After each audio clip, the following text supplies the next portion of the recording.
ખેડામાંથી સમાચાર મળી આવ્યા છે। કપડવંજમાં 8.50 કરોડ રૂપિયાના ખર્ચે નવી અને આધુનિક એસટી બસ સ્ટેન્ડનું નિર્માણ કાર્ય શરૂ કરવામાં આવ્યું છે। રાજ્ય કક્ષાના મંત્રી રમણભાઈ સોલંકી દ્વારા આ પ્રોજેક્ટનું ખાતમુહૂર્ત કરવામાં આવ્યું છે।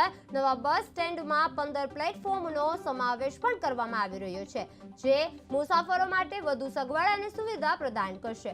આ ઘટનાની સાથોસાથ સપ્રતિક કાર્યક્રમ ધારાસભ્ય રાજેશ ઝાલા અને સ્થાનિક ભાજપના નેતાઓ પણ ઉપસ્થિત દર્શાવી છે। કપડવંજમાં 8.50 કરોડના ખર્ચે નવે બસ સ્ટેન્ડનું નિર્માણ કરવામાં આવ્યું છે। રાજ્યમંત્રી રમણભાઈ સોલંકીનું ખાતમુહૂર્ત કરવામાં આવ્યું છે। અત્યાધુનિક 15 પ્લેટફોર્મ ધરાવતું બસ સ્ટેન્ડ તૈયાર કરવામાં આવી રહ્યું છે। કપડવંજમાં બસ સ્ટેન્ડના નિર્માણથી રાહત અનુભવાય છે। કપડવંજમાં મંત્રી અને ધારાસભ્યની ઉપસ્થિતિમાં કાર્યક્રમ યોજાયો છે। गुजरात सरकारना मार्ग मकान वाहन व्यवहार विभाग द्वारा રૂપિયા 8 કરોડ 77 લાખના ખર્ચે નવનિર્મિત નવા બસ સ્ટેન્ડના ખાતમુહૂર્તનો વિશેષ પ્રસંગ હતો। આવનારા સમયમાં પ્રજાજનોની સુખાકારી વધે, આવનાર વ્યક્તિ